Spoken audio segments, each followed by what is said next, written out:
नमस्कार, ever India में आपका स्वागत है। बात कर रहे हैं विधानसभा चुनाव 2023 की और एवर इंडिया के इस विशेष कार्यक्रम संभावित में आपका स्वागत है। और संभावित में हम लगातार बात कर रहे हैं जो तिजारा विधानसभा में टिकट की लाइन में है, या यूं कहें कि आने वाले तिजारा के नए विधायक हो सकते हैं। विधायक यानी संभावित संभावनाएं किनकी है। इसी कड़ी में आज हम पहुंचे हैं चंद्रशेखर यादव जी के पास। चंद्रशेखर यादव जी से बात करेंगे कि आखिर उनका परिवार राजनीति से जुड़ा हुआ है और परिवार में राजनीतिक माहौल है। पूर्व यातायात मंत्री स्वर्गीय जगमाल सिंह यादव साहब के बेटे हैं, लंबे टाइम से राजनीति में है। बहुत कम लोग जानते हैं कि राजनीति में एक बड़ा संघर्ष आज तक चंद्रशेखर जी करते आए हैं। इस संभावित में हम बात करने जा रहे हैं। आज हम कुछ अलग हटके बात करेंगे, क्योंकि चंद्रशेखर यादव जी समाज में व्याप्त समस्याओं पर, भ्रष्टाचार पर तो मुखर होकर बोलते हैं, लेकिन आज हम कुछ अलग तरीके से बात करने जा रहे हैं कि आखिर राजनीति में ही आने का उनका मन क्यों बना। क्योंकि राजनीति जितना लोग अच्छा समझते हैं उतनी बहुत ज्यादा शायद अच्छी भी नहीं है। लोग जेल भी जाते हैं, भ्रष्टाचार में शायद जीवन भी पूरा खराब हो जाता है। अच्छे विकास के लिए अच्छी मंशा के साथ राजनीति में आते हैं, लेकिन बहुत सारे लोग खराब भी हो जाते हैं। इन्हीं कुछ मुद्दों पे आज हम बात करेंगे। चंद्रशेखर जी, आपका बहुत बहुत स्वागत है। सबसे पहले तो हम यही जानना चाहेंगे कि पूर्व यातायात मंत्री स्वर्गीय जगमाल सिंह यादव जी की जो एक विरासत है राजनीति में, उसको आप भी, भारत जी भी बढ़ा रहे हैं। कितना बड़ा संघर्ष हो गया कि आपने कई बार मेहनत की, कई बार तैयारियां की, लेकिन उस मुकाम तक आप नहीं पहुंच पाए हैं। क्या कारण आप मानते हैं कि कहां कमियां रह गई? बहुत बहुत धन्यवाद सुरेंद्र भाई। आपके सवाल का जवाब दूं उससे पहले एक अभी ज्वलंत घटना हरियाणा के नूह में घटी है। इसमें जो जिस भी महानुभाव ने, जिस भी हमारे नागरिक ने अपनी जान की कुर्बानी दी है, अपनी जान से हाथ धोना पड़ा है, उन सभी को ईश्वर से प्रार्थना करते हैं कि उन सभी की आत्मा को शांति मिले, दिवंगत आत्माएं शांति में रहें, और उम्मीद करते हैं कि ऐसे आगे घटनाएं और ना घटें। आपने कहा कि राजनीतिक परिवार है और कामयाबी क्यों नहीं मिल रही।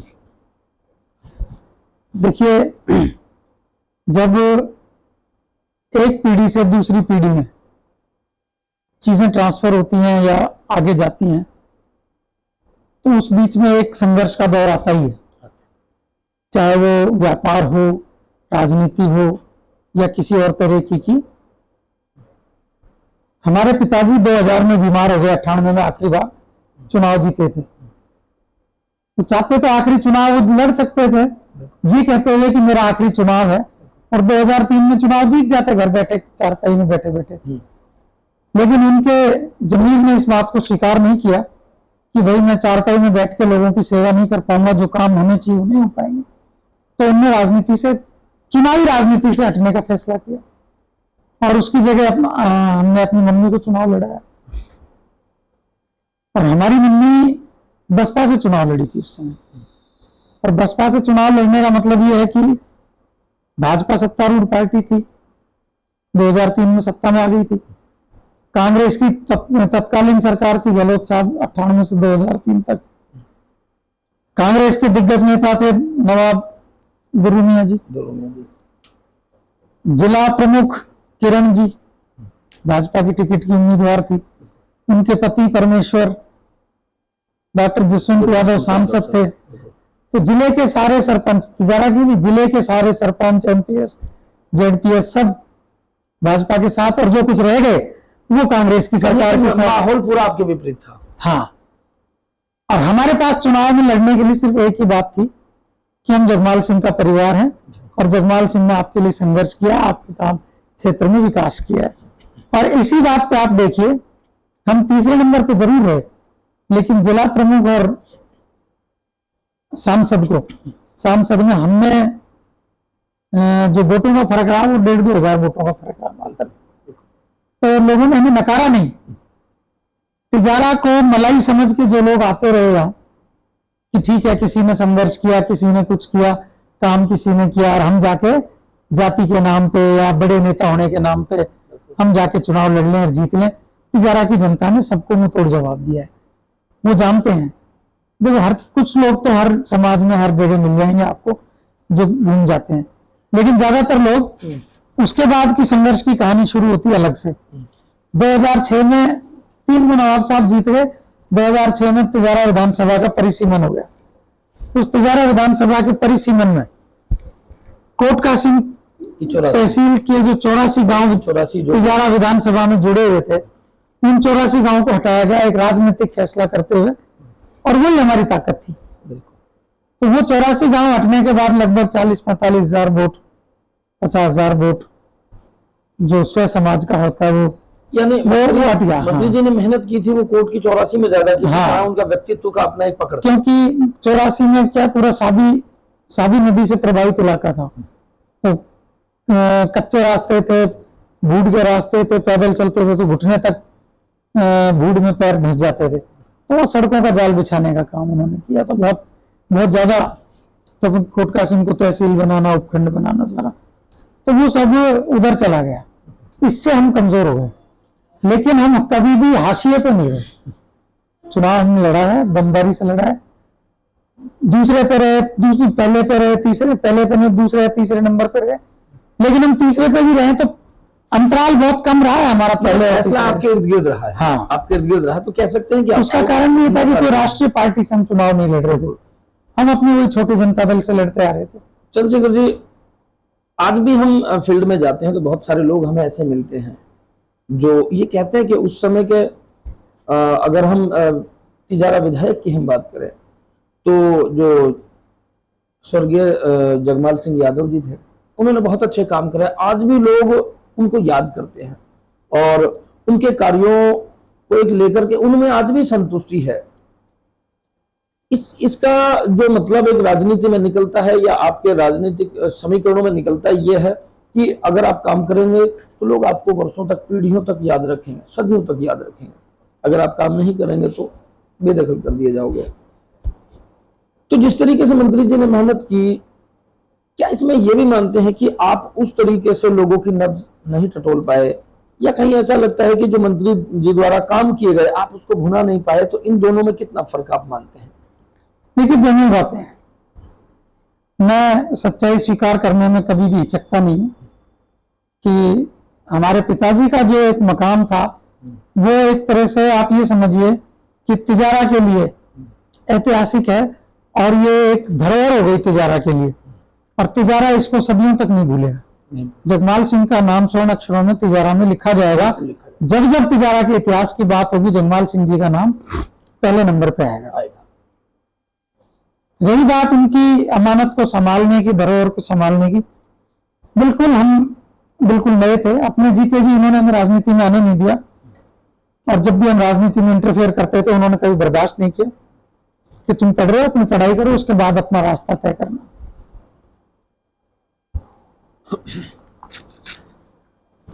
तो उनके जीते जी हम राजनीति में नहीं आए, उनके बीमार होने के बाद हम राजनीति में आए। तो हमको समझने में, समझने में टाइम लगा। हम नए थे, हमें अनुभव नहीं था, इसका भी टाइम लगा। लेकिन आज मैं दावे के साथ कह सकता हूं कि समय की कसौटी पर घिसते हुए आज चंद्रशेखर यादव स्वर्गीय श्री जगमाल सिंह जी की उस धरोहर को संभालने के बिल्कुल काबिल है। और ये बात आज मैं नहीं कहता, अब जनता कहने लगी है, तिजारा के माई बाप कहने लगे हैं कि तिजारा को चंद्रशेखर जैसा ही नेता चाहिए जो जगमाल सिंह जी के धरोहर को संभाल सकता है। और आज आप देखिए कि जो 2003 में, 1998 में हमारे पास कार्यकर्ता हुआ करते थे, आज उससे भी ज्यादा बड़ी संख्या में हमारे पास कार्यकर्ता मरने मिटने को तैयार है। कार्यकर्ताओं की आपने बात बीच में कार्यकर्ता घट गए थे हमारे। मैं कार्यकर्ताओं की बात की तो मैं शायद आज तक कहीं इंटरव्यू में भी आपने कहीं जिक्र नहीं सुना होगा, या लोगों में इस तरह का जिक्र शायद नहीं सुना होगा, लेकिन जहां तक मुझे अनुभव है, मेरी जानकारी है, हमारे पूर्व विधायक मास्टर मामन सिंह जी भी अपने राजनीतिक गुरु मंत्री जी को मानते हैं। और एक तबका तो ये भी कहता है कि उन्हीं के गुर लेकर के जो मास्टर मामन सिंह जी हैं वो विधायक बने। आज आप भी उसी पार्टी में हैं और मास्टर मामन सिंह भी पूर्व विधायक रहे हैं, और आज अगर टिकट की बात करें तो शायद वो अपने अच्छे स्थिति में है। लोगों का ऐसा मानना है, जितने भी समीकरण बन रहे हैं उसमें शायद एक नंबर पे लोग उनको बता रहे हैं। क्या लगता है कि आप ही के घर की राजनीति, आप ही के घर के गुर सिखाए हुए आज मास्टर मामन सिंह जी आपके लिए कितने बड़े चैलेंज हो गए हैं? कैसे देखते हैं आप उनको? आप उनको भाई के तौर पर देखते हैं, गुरु जी के तौर पर देखते हैं, या जैसे मंत्री जी को वो अपने गुरु मानते हैं तो गुरु भाई के हिसाब से मानते, कैसे मानते, कैसे देखते हैं? देखिए, सर्वप्रथम तो ये बात तो कटु सत्य है, कोई माने या ना माने, कि मामन सिंह जी के राजनीतिक गुरु स्वर्गीय जगमाल सिंह जी ही थे। ये अलग बात है कि समय समय पर अपनी राजनीति चमकाने के लिए अलग अलग मंचों पे मामन सिंह जी ने अलग अलग लोगों को अपना राजनीतिक गुरु बताया। ये मैं नहीं कहता, है तो रिकॉर्ड की बात है, और रिकॉर्ड में जो चीज आ जाती है उसको कोई झुठला नहीं सकता। कई बार मंच से रामेश जी को उन्होंने गुरु बताया है कि मेरे राजनीतिक गुरु रामेश जी। कई बार जसवंत सिंह जी को उन्होंने गुरु बताया है कि मेरे राजनीतिक गुरु जसवंत सिंह जी। तो ठीक है, लोग भी हंसते हैं उस बात को सुन के कि रामेश और जसवंत उनके राजनीतिक गुरु कब से हो गए। और बाकी मामन सिंह जी अपना, देखिए लोकतंत्र है, लोकतंत्र में सभी को अधिकार है टिकट मांगने का, चुनाव लड़ने का। वो अपना प्रयास कर रहे हैं, मैं अपना प्रयास कर रहा हूं। बाकी जो गुर सीखने की है, इस बात से मैं कतई सहमत नहीं हूं, क्योंकि जगमाल सिंह जी की राजनीति करने की जो शैली थी वो मामन सिंह जी की शैली बिल्कुल भिन्न है। जगमाल सिंह जी की शैली तो हर कोई नहीं अपना सकता, उसके लिए बहुत दमदार राजनीति चाहिए। मामन सिंह जी उस शैली की राजनीति नहीं करते। मैंने मंचों पे यादव साहब सुना है कि कई बार मामन सिंह जी की कोई बात चलती है तो वो कहते हैं कि आखिर शिष्य भी तो जगमाल सिंह जी के उस तरह के गट्स। तो कोई एक काम बताओ, एक भी गट्स बताओ लोग ये जगमाल सिंह जी की शैली में मामन सिंह जी ने ये काम, लोग कहते हैं उनको कोई इस तरह की चीज नजर आती होगी, इसलिए मैंने ये जिक्र किया कि लोग जो कहते हैं तो गलत कहते हैं। शैली अलग, उनके चेले हो सकते हैं, उनके शिष्य हो सकते हैं, उनके राजनीतिक गुरु जगमाल सिंह जी हो सकते हैं। मैं चेला शब्द तो गलत कह गया, वो नहीं कहना चाहिए। असभ्य राजनीति में सभ्य, उसमें चेला शब्द ठीक नहीं है, लेकिन बोलचाल की भाषा में निकल जाता है। तो लेकिन शैली का बहुत ज्यादा फर्क है। जगमाल सिंह जी की राजनीतिक शैली अलग थी, मामन सिंह जी की तो बिल्कुल भिन्न है, बहुत ज्यादा भिन्न है। बिल्कुल भिन्न नहीं, बहुत ज्यादा भिन्न है, दिन और रात जितना अंतर है शैली में। ये वैचारिक मतभेद हो सकता है, क्योंकि कहीं ना कहीं जिस रास्ते पर चंद्रशेखर जी चल रहे हैं वो भी रास्ता वहीं से होकर गुजरता है जहां पर मास्टर मामन सिंह जी जिस रास्ते से चल रहे हैं, और आखिर टारगेट भी वही है, जो मंजिल है वो भी वही है। अपनी अपनी समझ और अपने अपनी विचारधारा की बात हो सकती है। ये अपनी लोकल राजनीति की बात रही, जिसमें आपका या आपके परिवार का अब तक इंटरफेयर रहा। मंत्री जी को लोग याद रखे हुए हैं, विचारों में याद रखे हुए हैं, और अपने जो उस समय के कार्य थे उनमें याद रखे हुए लोगों की जो याद है या याददाश्ती है उसमें आज भी जिंदा है मंत्री जी। थोड़ा हट के बात करेंगे कि आपका एक बहुत लंबा सफर रहा, आप लंबे टाइम से जनता दल से जुड़े हुए रहे। जब जनता दल का विभाजन हुआ उसके बाद दो पार्ट हुए, एक पार्ट के मुखिया के तौर पर शरद यादव जी रहे, शरद यादव जी के साथ आप लंबे टाइम तक दिखते रहे। एक समय ऐसा भी आया कि जब शरद यादव जी के अस्तित्व पर बात आ गई तो आपने उनके साथ मिलकर एक अलग से पार्टी बनाई जो उनके नेतृत्व में बनी, लेकिन बीच में वो स्वर्गवासी हो गए। तो स्वर्गवासी हो गए तो आपको क्या लगा कि कहीं आप अकेले हो गए, या आपका संघर्ष जो है वो बीच में छूट गया, या आपको नेतृत्व क्षमता जो है वो मजबूत नहीं मिल पाई, जिससे आपको बीजेपी का रास्ता देखना पड़ा? देखिए, शरद जी अपने अंतिम समय में बीमार हो गए थे, और एक राजनीतिक चैलेंज था जो नीतीश कुमार जी ने उनके साथ धोखा किया। वो बिहार की जनता समय पर जवाब देगी नहीं देगी वो अलग बात है उनका, लेकिन हाँ, हमने उनके साथ मिलकर एक अलग दल बनाया, लोकतांत्रिक जनता दल नाम से। उसके जो राष्ट्रीय अध्यक्ष थे वो माननीय फतेह सिंह जी थे, जो 7 बार के विधायक हैं राजस्थान से, बांसवाड़ा के कुशलगढ़ से। और शरद यादव जी उसके संरक्षक थे। और बाद में उस दल का विलय लालू जी की पार्टी में हो गया था, आरजेडी में। मैंने एक अपने अन्य इंटरव्यू में भी ये बात उठाई थी कि जनता दल का जो गठन हुआ वो लोक दल से निकल के शुरू हुआ, लोक दल से शुरू हुआ। कांग्रेस विरोध इस देश में जहां शुरू हुआ, देखिए आजादी के बाद सन 70, 72, 75 तक एक छत्र कांग्रेस की तूती बोलती थी, कोई विरोध नहीं होता था। कांग्रेस कुत्ते को भी टिकट देती थी, वो जीत के चला जाता था। सही गलत, भला बुरा अच्छा कोई मतलब नहीं रखता था, कोई मायने नहीं रखता था। दौर था। उस दौर को जो चैलेंज इस राजनीति में शुरू हुआ इस देश में, वो जयप्रकाश नारायण जी और लोहिया जी की संपूर्ण क्रांति से शुरू हुआ, जिससे इस देश की राजनीति के कई छत्रप निकल कर आए, जिनमें एक बड़ा नाम, जिन्होंने राजनीतिक तौर पर कांग्रेस के विरोध का झंडा उठाया और वो कामयाब हुआ, वो थे चौधरी चरण सिंह। पहली बार देश में कांग्रेस के खिलाफ मजबूती से कोई अगर चेहरा उठा किसान राजनीति को लेकर तो चौधरी चरण सिंह, और उन्होंने कांग्रेस के पाए हिलाए, पैर हिलाए, कमजोर किए। उसके बाद इन दोनों संपूर्ण क्रांतियों से लोहिया और जयप्रकाश जी की जो और छत्रप निकले, उनमें मुलायम सिंह जी, लालू प्रसाद, मधु दंडवते, मधु लिमे, जॉर्ज फर्नांडिस, नीतीश कुमार, आपके चिमन भाई पटेल, बीजू पटनायक, रामकृष्ण हेगड़े, ये एक लंबी फहरिस्त थी। रामविलास पासवान, जो इन दोनों के इस आंदोलन से निकली और कांग्रेस के खिलाफ एक मजबूत दीवार बनकर खड़ी हो गई पूरे देश में।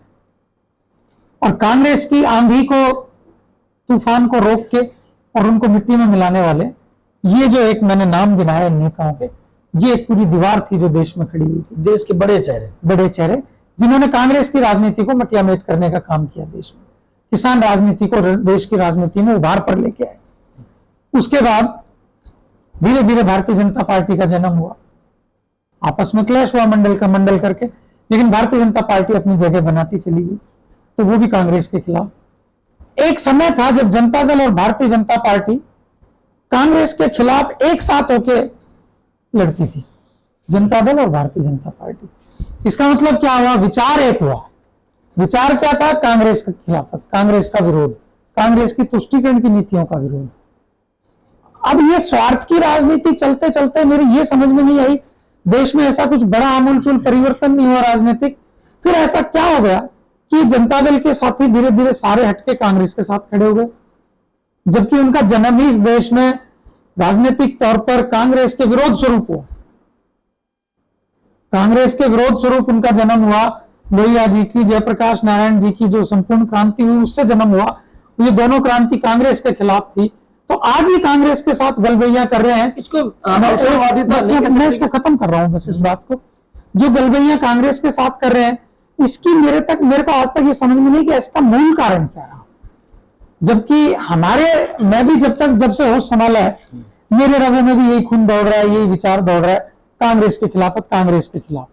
इसलिए हम कभी जिंदगी में कांग्रेस में नहीं जा सकते, लेकिन भाजपा और हमने, जनता दल ने मिलकर कांग्रेस के खिलाफ लड़ाई लड़ी है, इसलिए भाजपा में है तो कोई बुरी बात नहीं है, क्योंकि कांग्रेस विरोध की विचारधारा है। और यहां जनता दल में थे जब तक भी कोई बुरी बात नहीं थी।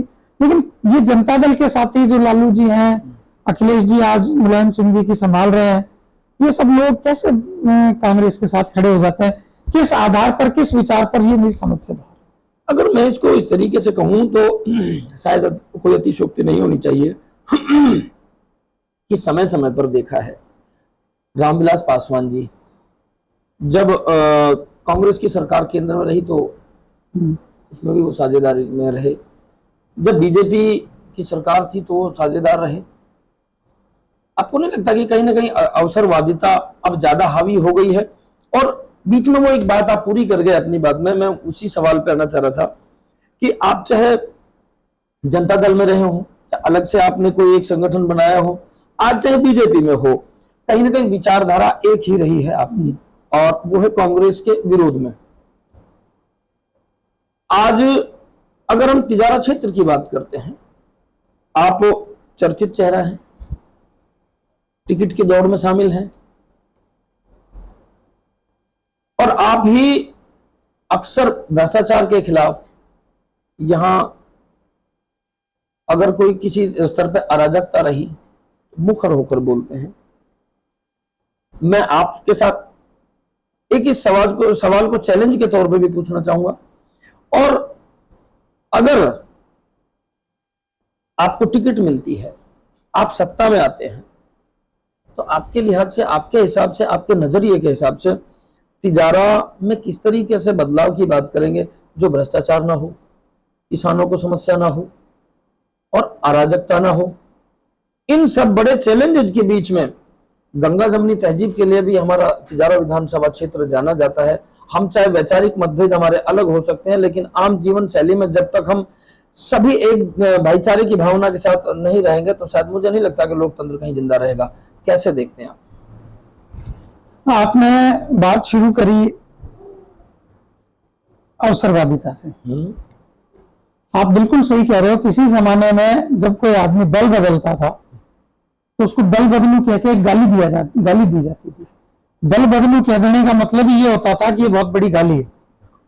और आजकल लोग चुनाव से पहले किसी पार्टी में होते हैं, चुनाव के समय किसी पार्टी में आ जाते हैं, जीतने के बाद तीसरी पार्टी में चले जाते हैं। नया नाम दिया गया किंग मेकर। तो क्या ये मानते हैं कि अगर ये जो दल बदलो इनको किंग मेकर, क्योंकि कहीं ना कहीं इनके सहयोग से सरकार बनती है, इनको किंग मेकर के हिसाब से इनका चेहरा बड़ा बना दिया गया, कद बड़ा बना दिया गया। इस पे भी आएंगे।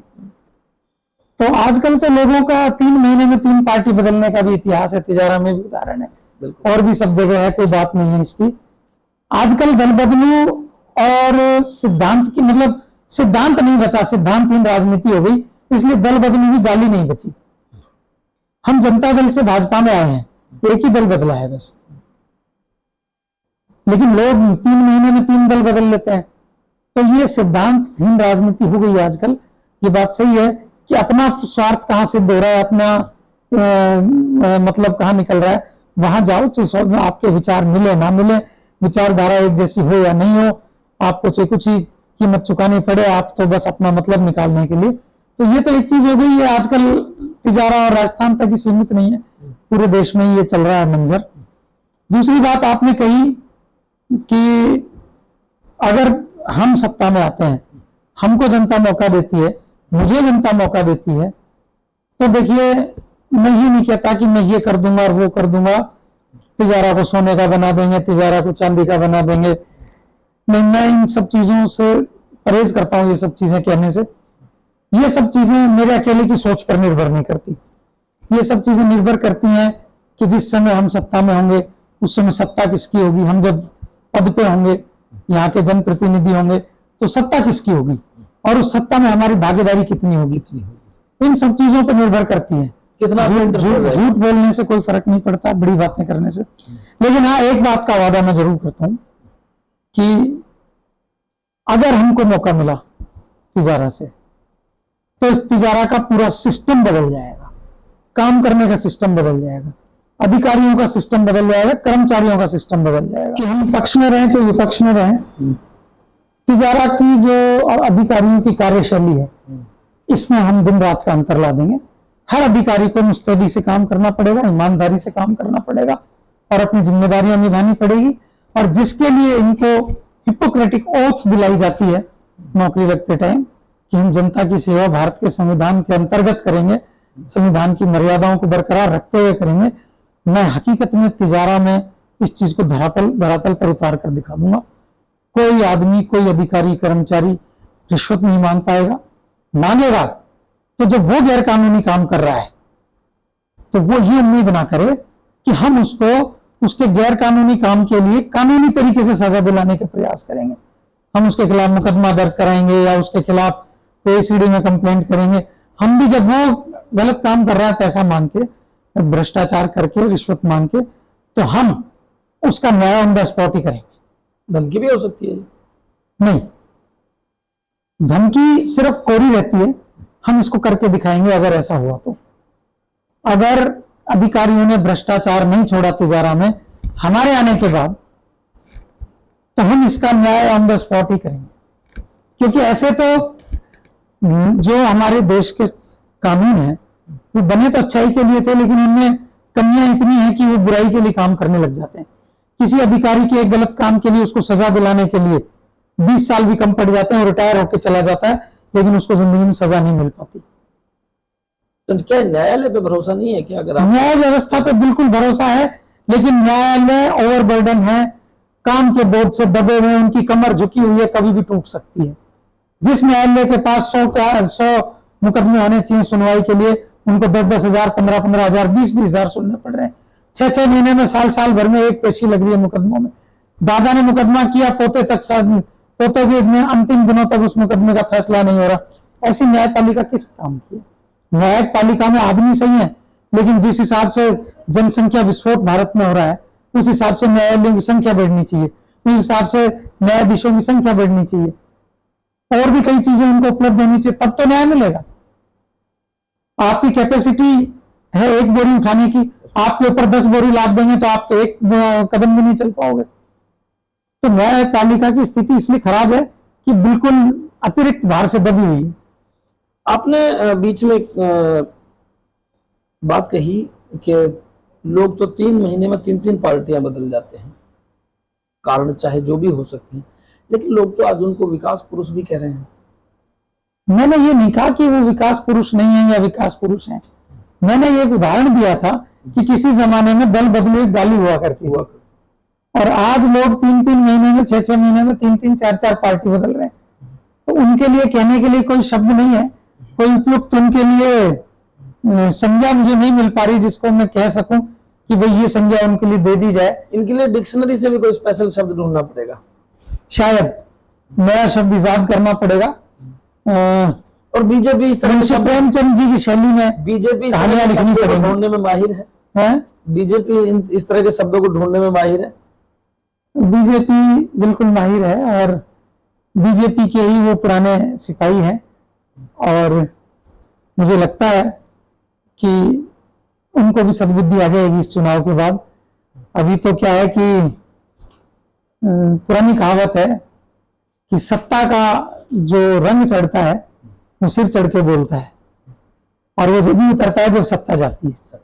किसी के समझाने से, किसी के लिखने से, दिखाने से, आईना दिखाने से वो सत्ता का रंग उतरता नहीं है। तो वो रंग अब कुछ ही दिनों का बाकी है। जब वो सत्ता हटेगी तो वो रंग भी उतरेगा, तो होश में जब आदमी आता है तो फिर अच्छी बात करने लगता है। अभी तो अहंकारी बातें हैं, कौन विकास पुरुष, कैसा विकास पुरुष क्या है, ये अपने मुंह मिट्टू बनना तो सबको अच्छा लगता है, तंत्र में बन ही लेते हैं सब जनता जला। लेकिन देखो सही मायने में तो जनता फैसला करेगी, और करती भी जनता ही है कौन विकास पुरुष है। आज जगमाल सिंह जी को शांत हुए भी 5 साल हो गए, जगमाल सिंह जी को राजनीति छोड़े 23 साल हो गए, लेकिन आज भी वो लोगों के बीच में है, उनके दिलों में है, उनकी जुबान पे है, उनके दिमाग में है। ऐसे लोग होते हैं विकास पुरुष, ऐसे लोग होते हैं जो मील का पत्थर साबित होते हैं किसी इलाके के लिए। 4 आदमी जननायक कह देते हैं चारों तरफ, जिनकी बढ़िया दलाली की दुकानें चल रही हैं, उनके कहने से कोई जननायक नहीं बनता और कोई खलनायक नहीं बनता। तो ये चंद्रशेखर यादव जी हैं, जितनी मुझे जानकारी है इनका नाम चंद्रशेखर आजाद जी के नाम पर रखा गया, और मैं तो कई दिनों से देख रहा हूँ, इनका एक फोटो देख रहा हूँ, तो उसमें भी कहीं ना कहीं चंद्रशेखर जी से इनका गेटअप, इनका जो पूरा एक तरीके से मैं कहूँ कि हाव भाव वो पूरा मिलता है। मैंने इनके कार्यक्रम में भी देखा तो बार बार जैसे चंद्रशेखर आजाद जी मूंछों को ताव देते थे, ऐसे ताव देते हुए नजर आ रहे, तो कहीं ना कहीं लगता है कि अभी चंद्रशेखर आजाद जी के यूं कहूं कि नक्शे कदम पर पूरे चल रहे हैं, कि जिस तरीके से बात कही कि अगर तिजारा में उन्हें कामयाबी मिलती है, सफलता मिलती है, तो अधिकारियों के लिए ये चैलेंज है कि अगर वो आए यहाँ पर तो सोच समझ करके आए। खैर ये भविष्य की बात हो सकती है, ये विचारधारा की बात हो सकती है। हमने आज के साक्षात्कार में कुछ इस तरह के बिंदुओं पर बात की जो शायद आज की जो न्यू जनरेशन है वो नहीं जानती। बहुत जो पुराने लोग हैं, जो राजनीति में अपना इंटरफेयर रखते हैं, वो जानते हैं। कुछ ऐसी चीजें भी थी जो कहीं ना कहीं राजनीतिक माहौल में वो चर्चा का विषय रहती हैं, लेकिन उन पर कोई बहुत ज्यादा चर्चा नहीं करता। लेकिन अतीत पर चर्चा करना बहुत जरूरी है, क्योंकि अगर आप इतिहास को भूल जाएंगे, अतीत को भूल जाएंगे, तो फिर आज में जिंदा नहीं रह सकते। आज के लिए इतना ही। अगर आप YouTube पर हमें देख रहे हैं तो लाइक, शेयर और सब्सक्राइब जरूर करें। अगर फेसबुक को देख रहे हैं तो फॉलो जरूर करें और अपने सजेशन के लिए कमेंट जरूर आए।